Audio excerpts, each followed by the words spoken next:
All right, y'all. I know that it's going to be a bit before chat starts to pick up since I just put out the tweet that we're going live. I'm going to get it fired up, set this phone down. I hope I put out the tweet.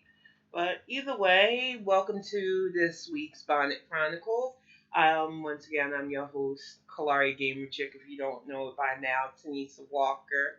I have so much to talk about tonight, but I want to start with the happy announcement. Here, speak of Axiom is in the chat. Thank goodness.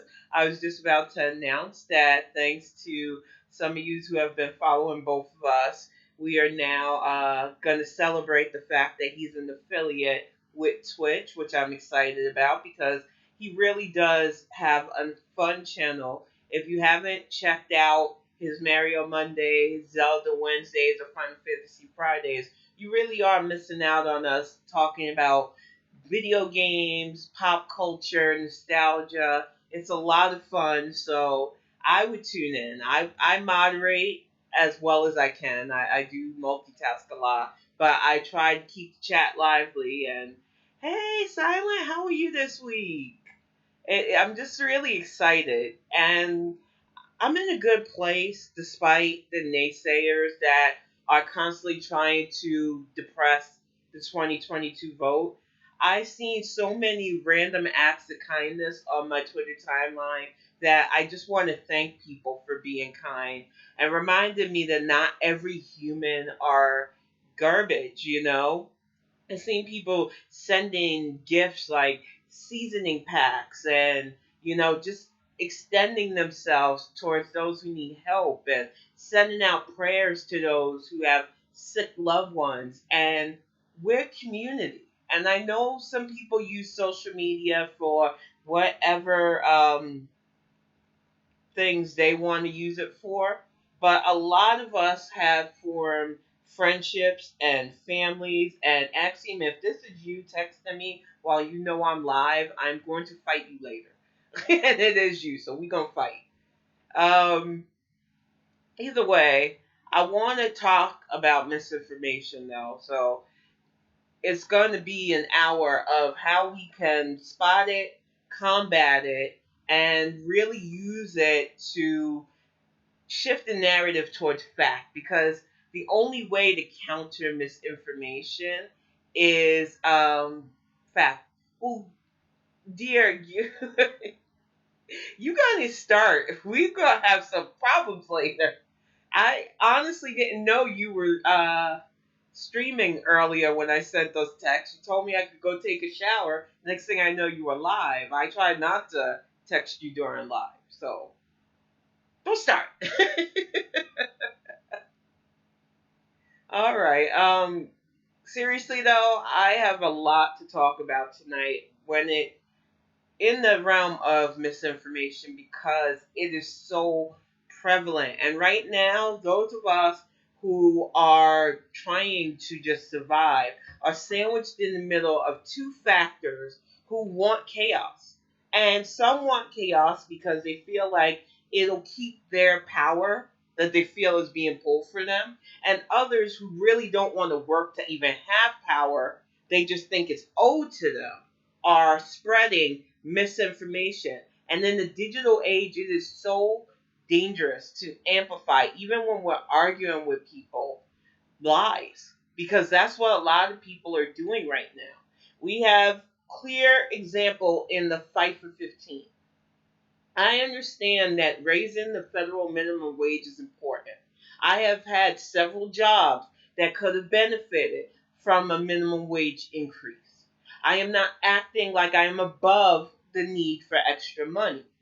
What I feel is a lot of people are expecting Joe Biden's administration to undo 4 years plus of fuckery in 44 days, and that is impossible. And what bothers me is they keep trying to force the notion that this COVID relief, which is desperately needed. I just read an article, because I live here in Michigan, for those of you who don't know, where Bay City, which is less than an hour away from me, is already fixing to put back the restriction that they had on cutting people off for lack of payment for electric and water and utilities that 2020 had briefly suspended under our governor. That's going to stop in a lot of counties. And Bay City is one of the first ones that's going to roll that out. So families who have been struggling to scrounge up the money to pay that past due power bill are going to hurt if we don't get them relief. I do not think people understand how many people were severely negatively impacted last year financially by the COVID-19 thing. Because if they understood that, instead of trying to push your senators to raise the minimum wage when there are a lot of people who don't have jobs in the first place because of the pandemic, instead of worrying about student loans, which if you were smart, you realize that get the COVID relief, get some of these families out of the crisis zone, then we can start working with our legislators on a package that not only sufficiently covers a way to effectively handle the student loan issues, but also targets a minimum wage increase that works state to state. Because everybody's talking about a flat 15. But depending on where you live and what state you're in, that's not going to do shit for you. If you're already in a state where people make a certain amount an hour, especially up north and in the east and in big coast cities like LA and New York, they what's the fight for 15 to them? And then you have to think about the rural states where, yes, $15 an hour will put some people in a higher income bracket, but at what cost to cost of living? People are not thinking reasonably when they push these demands, and it's very frustrating. Exactly. Silent. There's just so many things that we could focus on and pull from, including taking 10% off the defense budget. And not just nationally, locally, if we could focus on electing legislators who actually give a fuck about legislating and not on social media having Twitter wars and not ingratiate in their own pockets and their friends' pockets, we could actually restructure city, county budgets to where instead of giving our police tanks, we have money for programs to help homeless, to help education, to actually pay people for the work they do. But people don't want to think in those terms, and it's frustrating. And what makes it worse is how many people with platforms get on there and spread lies. A lie that I was just looking at before I started this cast was there are 8 senators, I believe, 8 or 10, that voted no against Bernie Sanders' push for the $15 increase. But even before these 8 came out, there was somebody pushing that Representative Seema or Senator Seema was completely against $15 an hour. Now, see, I'm not a constituent. I don't live in Arizona. All I could do was hear the back and forth between people on who was for and who was against. I already had my piece last week about Manchin and the ties to his daughter, who is just the female farmer bro, as far as I'm concerned. But as somebody who tries to mind my own state's business, because Michigan still has their own fish to fry, all I could do was be an outsider listening to both sides of what was going on with their Senate. And so many people were ready to burn Seema at the stake for her no vote without understanding that she's not against the $15 minimum wage. She just knew that A, the parliamentary Senate was not going to pass it. B, ramming it into the COVID bill meant delaying a relief package that the American people need. I said it in a vlog and I mean it. I am not against the $15 an hour increase, but right now, families are going to be evicted. Right now, families are going to lose utilities. Right now, people are struggling to keep food on their table. And if we do not get some form of immediate relief It isn't going to matter if they raise the minimum wage to $15 an hour because there's not going to be jobs to provide that wage in the first freaking place. We have 4 years of incompetence screwing up our economy while he ingratiated himself to not only PPP loans that were supposed to help small businesses, but ended up in the pockets of people like Mitch McConnell's wife. We had people who blatantly abused a system that was meant to help American people but didn't. And on top of that, we have factors spreading misinformation like that crazy ass Qanorade telling people that yesterday was supposed to be Trump's real inauguration. There is just so much that we have to tackle. And then you have these bad faith actors who swear they're progressive trying to say that Kamala Harris isn't doing enough as VP and Joe Biden hasn't doing enough as president when it's only been 44 freaking days. Technically 45 days. Are you kidding me? And I feel, as somebody who is a reliable voter, who has been voting since my 18th birthday in 1995, that I am sick of the burden being on me and people like me when Georgia is literally passing legislation to bar people from doing humanitarian things for people stuck in line for hours. Now, I don't know if some of you understand what people went through in November to vote to get Trump out of office. But in heavy gerrymandered states, especially in places like Georgia, there were people staying in line for 6+ hours just to cast their ballot. This is the kind of thing they do to depress voter turnout. And the Georgia Senate seen that despite that, people were done with Trump and they fear losing their political power. So now they are trying to pass local legislation stopping Good Samaritans from passing out water and from passing out things like pizza to people waiting in line to vote. And they'll try to cutesy it up and say, oh, it negatively influences people towards voting a certain way. No, it feeds people who are stuck in line for hours because they have politicians who don't want them exercising their right to vote. Why? Because they know if we vote, they won't have jobs. It is so key that we stop amplifying the voices of people who are already predicting Democratic losses in 2022 as well. Because they're point blank to me saying that they don't plan to vote. They don't plan on having that same energy that they had last year when we were in danger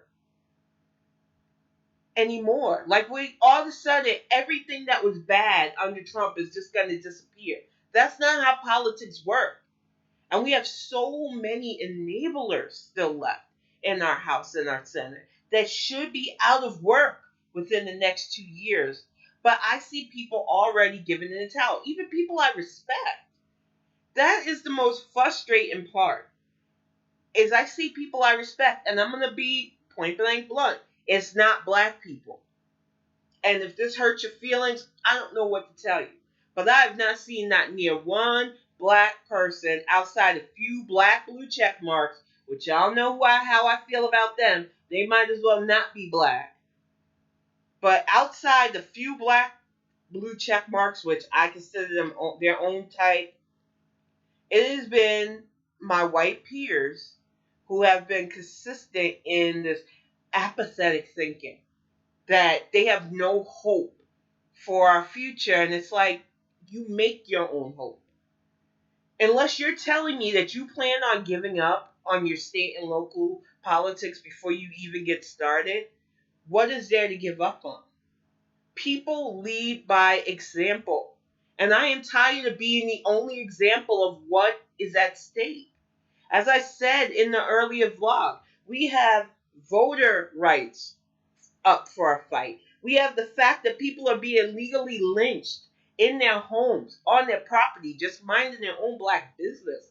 We have the fact that Texas is passing laws where if a woman wants to go for an abortion, and I don't care where you stand on abortion rights right now, if somebody is cleared to have the medical procedure done, they should not be forced to have a sonogram done to make sure they are sure in what they want. It is not fair that these legislators can tell a woman what she can do with her body, but there's no legislator on the books telling a man to get a vasectomy until he's ready to have children. But this is the reality for a lot of us. And not to mention that the LGBT, even with Biden rollbacking the transgender ban from our military, still face job discrimination, still face violent crimes. We have so much to do to get to a point where we can actually say we are a progressive country. But we can't get there because people keep repeating the same cycles. You put us in this terrible quandary of ineffective leadership like we had for 4 years with Donald Trump. And then when we finally get collectively together and elect a leader like we have in Joe Biden, we don't support said leader with a Congress and a Senate who will help legislate. We don't need politicians who are on Twitter talking about we need to fight 15 without drafting proper legislation that gets passed.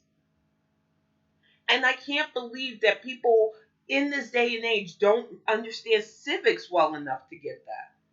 But here we are. We have people who can make a meme about the fight for 15, but can't take the moment to know how to effectively write a bill and get it passed. That's why I said it and I mean it last week. We need Schoolhouse Rock in a revamped form that will reach the younger generation. Because I feel like a lot of people don't understand the basics. They don't understand the basics in economy. They don't understand the basics in civics or politics. And they get online and they go for feel over facts. And they do not verify things. It is so rare for me to retweet something unless I can verify it anymore because I don't want my name on misinformation. I am so cautious now with spreading misinformation because if I amplify something, I know that people are going to take it seriously. I don't like that responsibility, but I understand that I have that responsibility. And it should be that way for anybody on social media. Always make sure what you're sharing, what you're retweeting, what people send you in DMs can be verified. The internet is a place that can make up information at a drop of the hat. And if you share it, people think it's factual. It is so detrimental to truth when people share something just because it makes them feel good or just because they agree with it without knowing if it's real. And case in point are these people who believe in that Qanorade. They don't care how much fact you show them. Once they believe a conspiracy theory is the truth, you cannot rattle those people. So when I see people retweeting their takes, even to ridicule them, it's like you are helping spread their misinformation.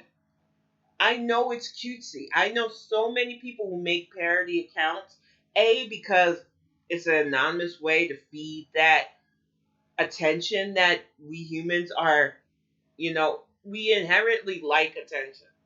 We put so much of our self-worth in those clicks and views and likes. I don't see that going away. And I see a lot of people who make parody accounts like the Parlor Takes and the Alt This and Alt That accounts because they can say all that sassy stuff and retweet idiocy and get a whole bunch of clicks and views for it and get that high from that. But what's dangerous about those accounts is that they amplify the lies that these people put out there, even if they're mocking them.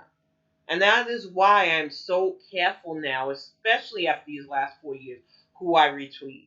And look, it's not just on social media. Major news outlets posting that dumbass letter that Trump put out there. It really is pathetic. I am losing it. It really is pathetic. Silent. It's frustrating too. You have CBS doing an interview with that, and I hate the fact that he calls himself a shaman. But in all the research that I've been doing for my Witch's Path show, that will be a new episode out on Saturday, cheap plug. Shamanism is worldwide, and it has its roots from Russia and Slavic. So I guess technically Homeboy could call himself a shaman.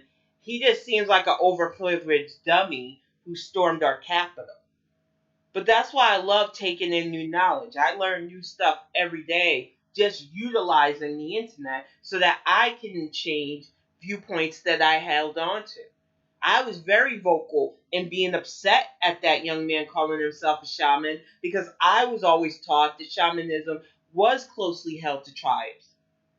But as I learn and I'm doing research on what it means to be pagan and what it means to dabble in natural healing and faith path, I've learned the origin of terms.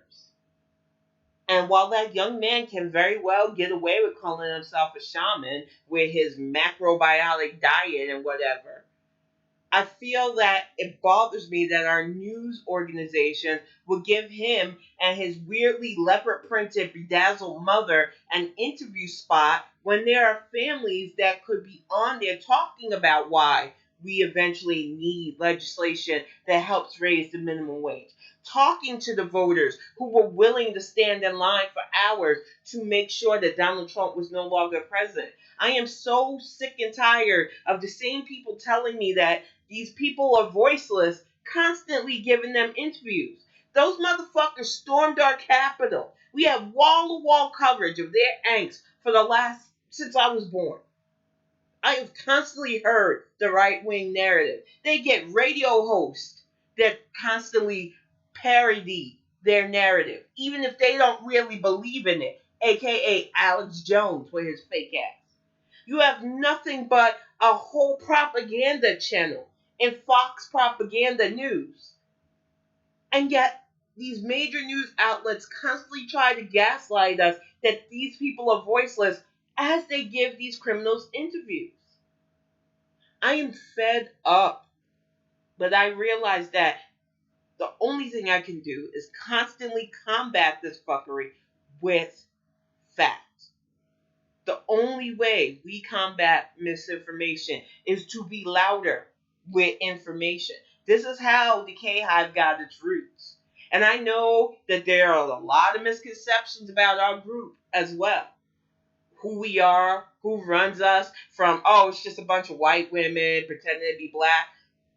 I know I'm live, and I know you see the color of my skin. I'm K Hive. I have been from the get. I was there when Bianca coined the name. And I will be there when we are saying Madam President, not just Madam Vice President, to our first black female president.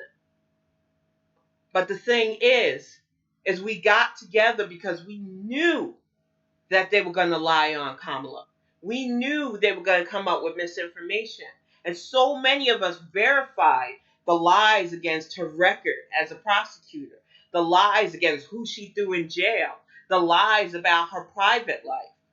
We knew there was going to be misogyny and racism for that awful toxic combo of misogynoir, and we jumped on it.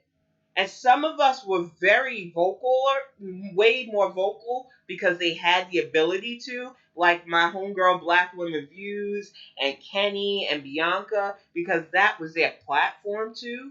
While the rest of us did our stealth thing, figuring out who was real and who wasn't. And yes, like every group, we got penetrated by a lot of fake ass people. We had a lot of infighting and drama, like every group. But unlike every group, the people who are core KI are still together.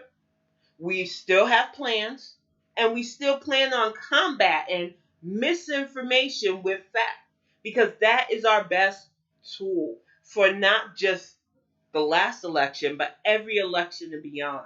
Because there are always going to be those chaos agents. And we don't just got them to the right of us. We have them to the far left. Oh, Reese is the best in that, for real, Silent.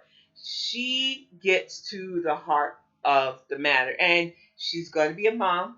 She announced it on her Twitter. I'm so excited. She knows it's going to be a girl. another little Reese is just a blessing to the world as far as I'm concerned, because she is going to be just as on point and factual and just loved by her mom and dad. So I am just so excited about that news. And like I said, this is why I'm so supportive of Reese's Pieces. You are so silly, dear. But yeah, I'm just so excited for the future. And that is why I get so freaking mad. Not even depressed. Mad at people who I know should know better, who are already trying to freaking give in the apathy. We have things to be hopeful for. We have a future to fight for. Even if we're not parents, even if I didn't have my own son who I want a better world for, I want a better world because we all deserve that. I want a better America because we all deserve that. And a better America comes with all of us feel like equal citizens, where we don't have to worry about our local and state laws harming us for who we are. When we know that we can go to our police because they are there to protect and serve, not to put us in coffins because they perceive us as a threat. I cannot believe that I have to keep saying this, but I won't stop because I know that the only way to see a future where every American feels safe and secure and able to grow and prosper is to never stop. Never stop fighting, never stop voting, and never stop using my voice to amplify what we should be focused on. I know that so many people think only in terms of what directly affects them. I wish I had that luxury because, unlike some of those people, there's a lot that directly affects me right now that messes with my mental health. It bothers me that my son, who just turned 16, who I would love to get driver's ed courses for, I am so afraid of him going out, hanging out with his friends, and not returning home because people see him as a threat. I am so tired of seeing a plague which has taken over 500,000 of us ravage our towns and our cities and our municipalities, and legislators in the South and in Rust Belt states acting like it's no big deal. People are overwhelmingly under stress. Frontline workers, hospital workers, and have been for over a year now because people are just not taking the mask mandate seriously. We have to pull together because while there is so much to hope for, it can't happen if we don't work for it.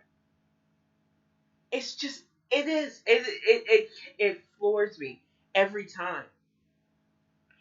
And like I said, I don't put this out there for sympathy or to make it about me, but I've lost family to this. And it hurts because I don't know how every culture handles death, but in my family, we always did a funeral or what we called a homecoming for our lost loved ones. And when your family member dies to a disease where it's a viral pandemic and they are instead tossed into a mass grave because they don't know how long the virus lingers on the body, and you can't get together to even say goodbye, that affects you. And we are far from the only family that had to go through this. Now, some have fortunately been able to do Zoom gatherings and at least get their family's bodies for proper burials. But there are still many more going through the pain of not being able to say goodbye. So much of life has been put on hold because last year we did not have people in charge who gave a fuck about this country running solidly. And now, even though we have a new administration, without proper support, it will take longer and it will take fighting harder to get stuff done. And it's not that I don't believe that Biden and Harris have it in them.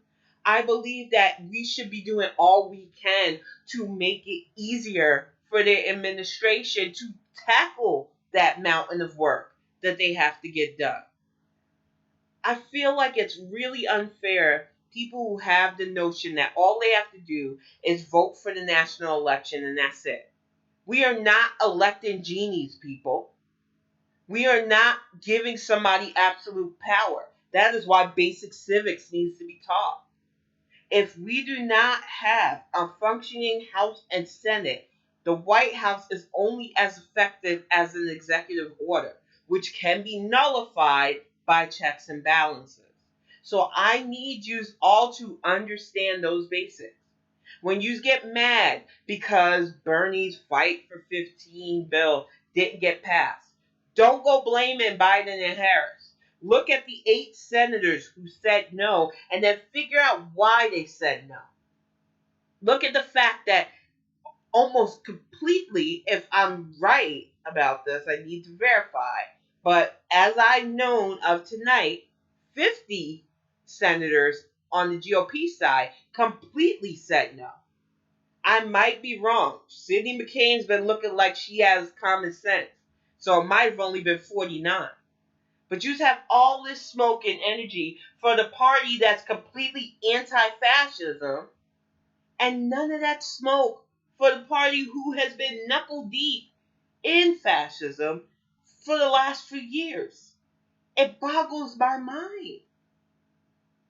And welcome, hey, Brandon, welcome to the chat. It really does.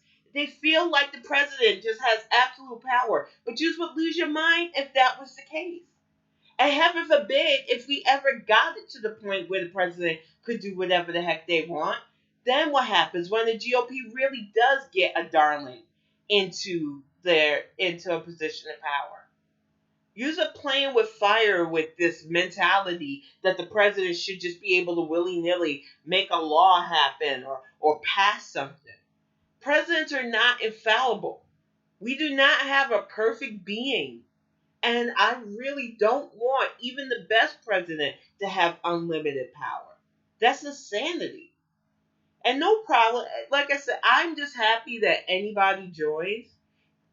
I wanted the interactive chat because not only do you help me stay on topic, but you bring up some really great points. So I thank you and everybody, especially you as silent. You are always showing up. It really is appreciated. And Axiom knows I love and appreciate all the support he gives me. And exactly, that's a good point. If Trump had won, people would be completely against the president having absolute power. And with good reason. That man had control of the House, Senate, and the White House, and all he could do was pass bigoted laws. He attacked Muslims right out the bat. He attacked Mexico right out the bat. He attacked transgender service people. How dare you? Man, you had bone spurts and couldn't serve in the war that my daddy served in. And have the nerve to tell somebody who dares to serve that how they identify gender-wise is a stopping point. Oh, I am so glad that Donald Trump is now known as former, and as long as I have a pulse, will never be president again, because that was 4 years that I never thought I would see in my entire life, and I never want to see again. And that's the problem with apathy, and that's the problem with misinformation, is that they don't even need Donald Trump in 2024. All they need is somebody who can fake it till they make it. We are in an era of people who fake it till they make it. Whether it's in politics, acting, being an influencer, we are constantly inundated with somebody who flexes money they don't have, throws out material things they really can't afford, yells about policies that they really don't give a fuck about. And you need to be wary of people like that. One of my things with Bernie Sanders, he caught me in the beginning in 2015 with his free college and Medicare for all jargon at first. Until some of my very smart friends said, Tim, crunch the numbers. See where he's coming from with this. And when I did, and when I started asking his administration and people who work for him, how would this be feasible? I got blocked. I didn't get reach out. People were mad that I was daring to ask the High Sparrow questions about his promises because I can't even call them policies. And that's how I knew I couldn't back this man. One of the things that people want to ding Kamala Harris when she ran in 2018 and 2019 was going back on Medicare for all. And that was because people like me reached out to her and said, this isn't going to be feasible. You can't just take health insurance from people who are happy with their private insurers. And it's not as simple as letting the government regulate when you consider all the outlying factors of hospital billing, racism within the medical industry. There are so many mitigating factors that people aren't taking into consideration. And that's when she went back and started working on Kamala Care. And I would rather work with a politician that realizes, okay, this isn't going to work. The people who want to vote for me aren't down with this. What can I do to make it better? There's somebody who is so adamant that it's their way or the highway. That will always be Bernie's problem. And that is the problem with the far left in a nutshell. If you're not willing to compromise, if you refuse to bend even a little bit so that everything can be worked on and we can have actual progress, you impede progress. You have no right to call yourself progressive if your way or the highway is the only stance you have. I am sick of hearing what you've gone through. You are not the only humans on this earth. You do not even suffer as much as some humans on this earth. If there was really an oppression Olympics, you wouldn't even get a bronze. So excuse me if I am not crying for your student loan issues over the fact that there are schools not getting funded because No Child Left Behind screwed rural and urban areas out of funding. I am so sick of being told that my very real issues can wait for some trust fund kid to get another break in society. And miss me with that, well, black women would benefit since they go to college too. I don't want trickle down help. I don't want to hear how I need to wait for my life to matter so that you can get your debt paid off. Because that is what you're yelling at me as you tell me that your peeve is more important than my reality. And I'm sorry. Until people can live safely, until a virus isn't ravaging us, until we roll back all the racist and religious restricted rules that bigoted administration put in place, we can't just cater to whatever makes you happy. I just don't freaking understand that mentality. That's why I say true pragmatists understand that yes, we are not going to get everything we need immediately, but at least get those incremental steps towards progress because not only does it help our cause, but it helps people in whole. And you will never hear me say that people should go into debt going to college. That is not my stance. You will never hear me say that minimum wage should be increased so that people can afford to raise their families. I grew up in a time where one parent could feasibly stay at home while the other parent worked. Sadly, I have not seen that ability in years now. And it's because we allowed politicians who wanted to keep themselves and their friends rich to hold power for a long time. And it doesn't just affect the economy. They have damaged our educational system because they figure if people aren't getting properly educated and are dumb, they won't fight for minimum wage increases. This seeps into so many facets of our society, and it cannot be solved in 44 days. But the way we get these problems tackled is not through apathy and misinformation. It's through staying focused, staying vetted, and electing people who aren't just going to push a promise they know they can't keep, but are going to effectively work towards things that will help not just us, but even those bigots who get on our nerves. I am a realist. I understand that for things to work better for me, that means people who I feel are complete garbage are going to benefit too. That's just the way it is. If a bigot gets a bit more in their paycheck, maybe their children will be raised in a better educational system and move away from their parents' way of thinking. But the current system we have in place, where they're not making money and they're getting substandard education, all we're doing is incubating more toxic people. This should be a no-brainer. More education is the key, but we can't get that without legislators willing to push for that. And right now, as you see in Florida, as you see in Texas, as you're going to see in South Carolina, because we know Lindsey Graham don't give a damn, as you've seen in Kentucky, as you even see in parts of New York.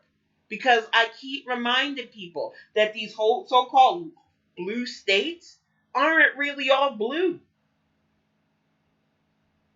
When you have people in legislature who want to push morality over equality, you get recessive issues. Recession in the economy, recession in education, recession in social beliefs.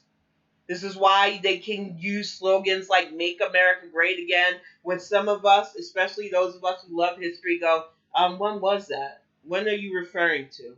When you enslaved people? When you murdered the people who were originally here? When you put people who were American in internment camps because they looked like the enemy? When you told people who they loved made them mentally ill? When you've tear gassed, turned hoses and dogs on people asking for their civil rights, whether they were women, LGBT, Black, POC, non-Christian Americans. When was America supposedly great? All of these are just dog whistles for people who want their upper echelon place of society while the rest of us scrounge for crumbs. And the reason why these people hold power is because we don't put people into power that say, hey, we're tired of you controlling the narrative. You will no longer take money from education to give us bigger, better deaf machines. You will no longer utilize your media to spread lies and misinformation. You will no longer allow schools to teach a version of history and economics and civics that don't hit on the core points of how we function as a country. But it takes all of us personally investing in this. And even if you are the most laziest SOB out there and all you want to do is bare minimum, cast your vote. So many states now have mail-in and absentee ballots. If you're going to call yourself a progressive, at least do that bare minimum. If not, shut the fuck up. I don't want to hear any more of your pet problems because you don't care about actual progress. You have one distinct power that you can use to make sure that your voice is heard and that you get somebody in there that will push for the things that you're hoping for, and you won't even do it. Yet you expect something to magically change. How does that work? Because I'm trying to figure that logic out. They really do suck, Irate. I don't understand it. And you made such a good point about how we have allowed so many politicians to become lobbyists. And in Michigan, not even 2 years ago, when we got an almost democratic sweep because people were voting, one of the things on our ballot was to not only reduce lobbying, but to poll people in every single political bracket on the effects of lobbying and how we can reduce their impact on things that get passed in our state. And I wish more people would read their ballot to understand these measures being passed to reduce lobbyists' hold. I know some people think, oh, lobbying is so effective.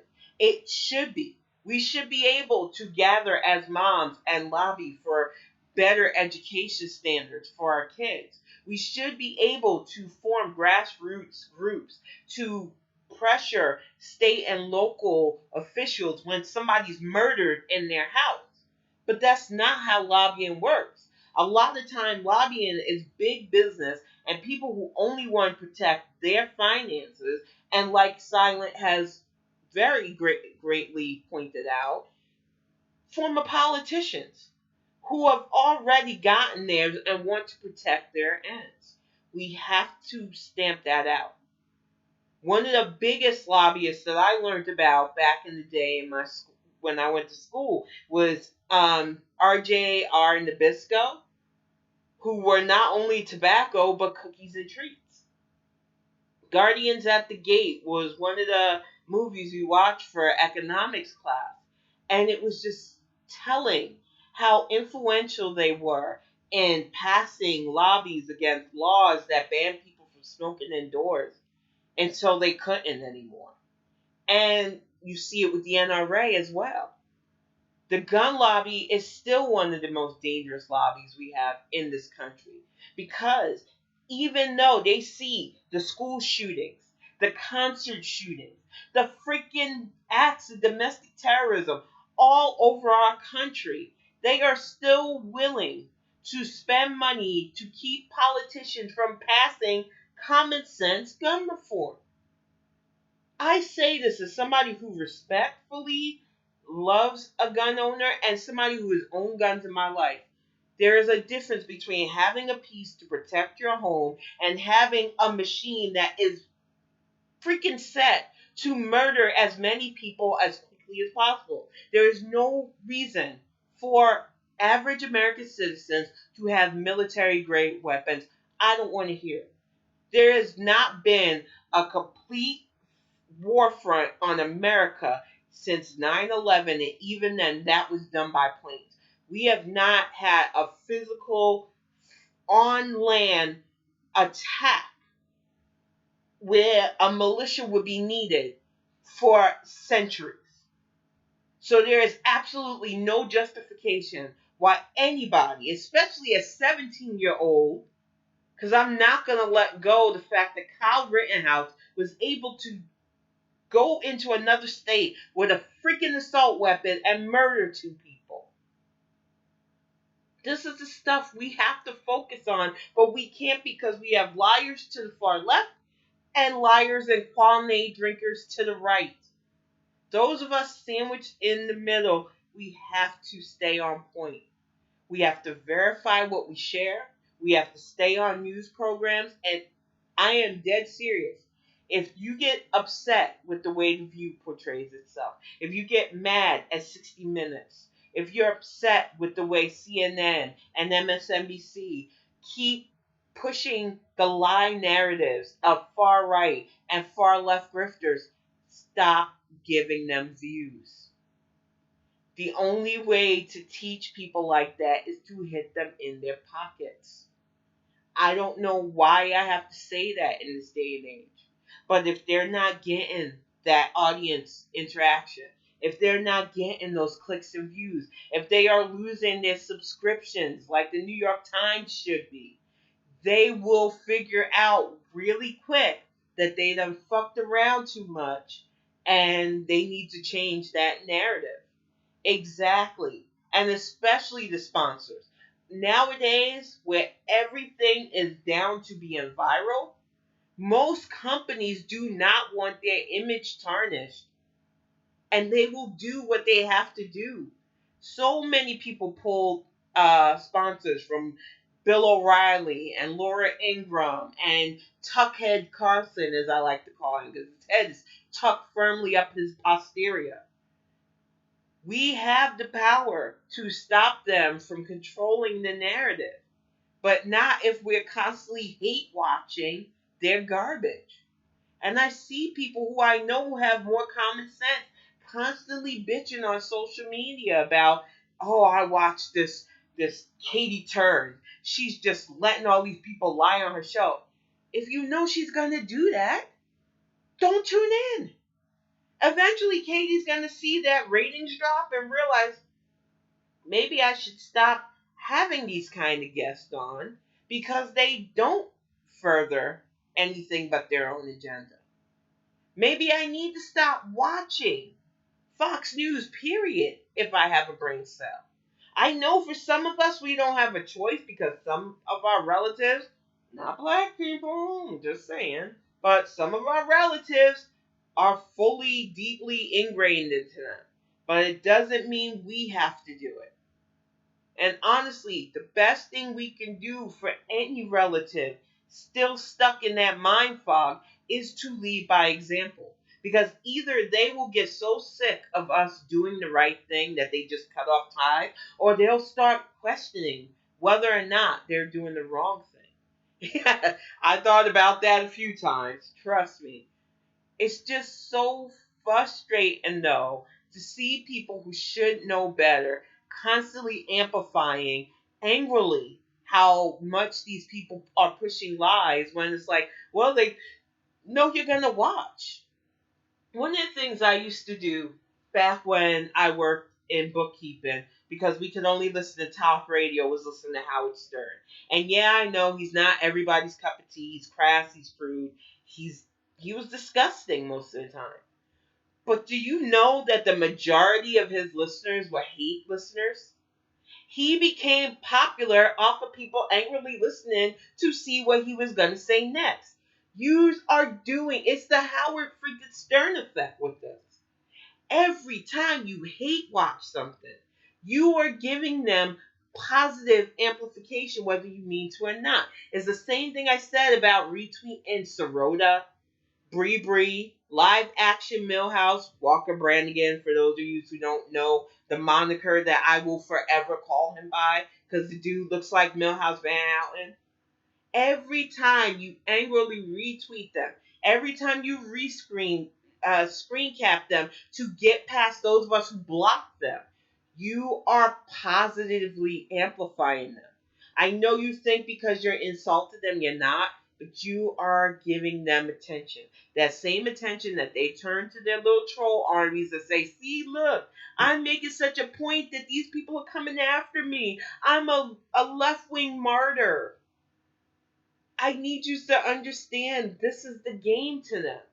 They say something blatantly offensive, like Cheese tried it with Kamala Harris.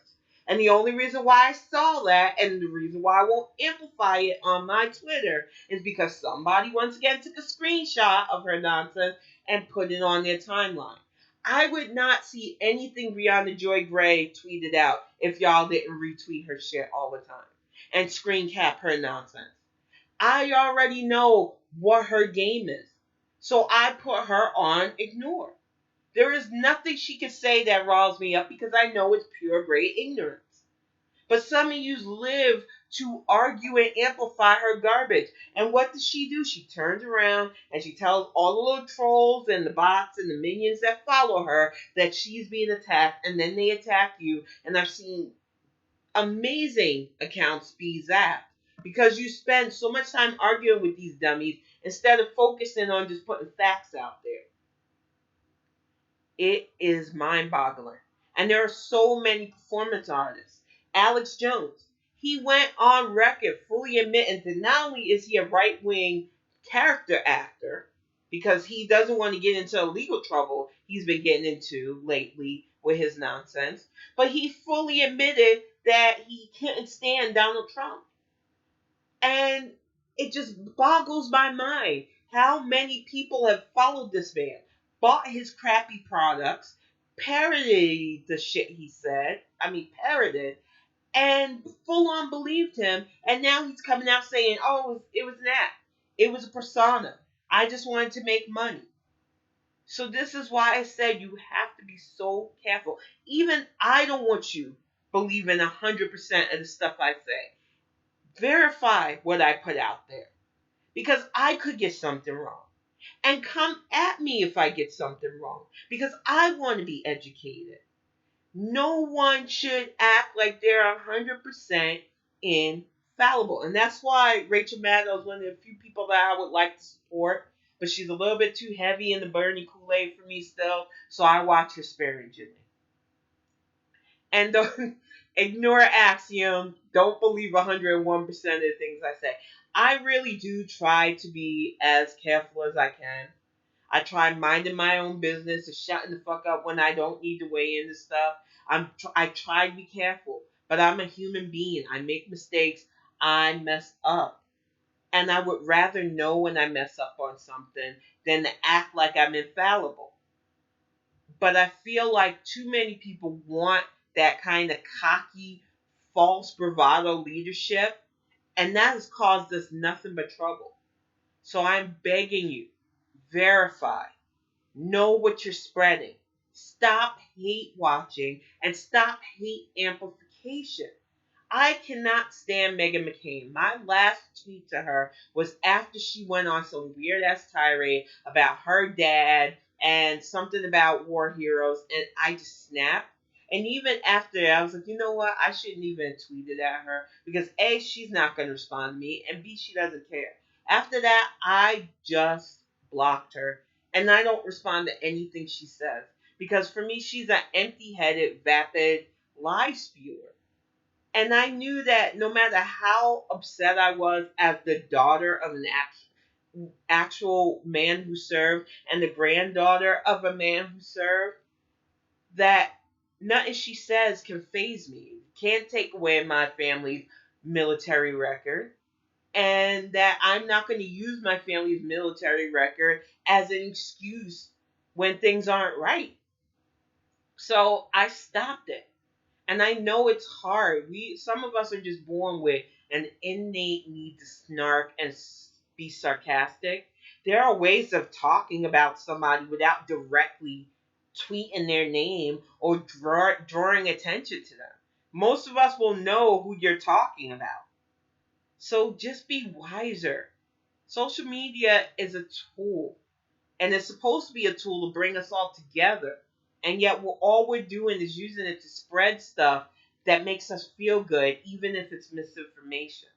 So I'm begging you, especially if you watch this after tonight's broadcast, to just remember, don't amplify lies. It really is that simple. And ooh, Lord, it is almost 8 o'clock, y'all. I really want to, she ain't a conservative, definitely, Brandon. I feel like she will just say whatever she can to get attention. There are a lot of people like that out there. We are literally in the era of viral, and it has both positive and negative connotations to that. There are so many people who wouldn't get looked at without the ability to go viral on social media. But there are people that utilize it for the worst means. And I don't think Meghan McCain really stands for anything that her husband doesn't tell her to say. And she says controversial things because she knows it'll get more people talking about her. And I don't think people understand that there are really human beings out there that get off on being hated. They think any attention is better than no attention. And people like her, people like Cheese and Live Action Millhouse and Sorota and Maddie Iglesias even, all of these people get off on being hated because it gives them some kind of weird ass far left social or far right darling cred. And we need to stop feeding those beasts. Yeah, for real. It really is that whole push that all publicity is good. It's basically Trumpism. And I need you to understand that we don't have to keep amplifying that. The best tool against misinformation is not to help it spread. And to definitely verify everything we retweet, everything we share on Facebook and Instagram, everything we put on YouTube. Know what you're putting out there, especially if you have a lot of people who rely on you for information. Because sadly, we will always have a society of people who don't really want to think for themselves. I'm realistic enough to understand that. I'm not going to put people down. It can be overwhelming constantly trying to think about all the what ifs of what. But I really hope that we can get to a point where there are more people who understand that limiting yourself doesn't mean accepting every bit of bullshit that's thrown at you. We will have less Qualinol drinkers when we have more people understanding what we should amplify and what we should be chasing as fact. But I'm going to get ready to wrap it up. I want to thank you all again for joining the chat and for watching this. Like I said, this is like a therapy session for me, so I really do enjoy doing these Bonnet Chronicles. I will be back next week with an all new one, and tomorrow I will have one of the newer episodes of The Witch's Path up. I'm going to talk about paganism all around the world. I'm going to do each episode will have brief histories and focuses on certain sects, groups, tribes, if you want to call them. So I'm really excited about that. Once again, I want to thank everybody who helped get Axiom to affiliate status. I really want you to know that for us being older people, it was hard for us to really figure out this whole digital thing at first. But we are slowly but surely getting there, and it's because of your support. So I want to thank you all so much for constantly being there for us on Twitch, YouTube, and all formats of social media. I really don't even go there, old man. You ain't that young no more. You're almost in your 40s. But either way, I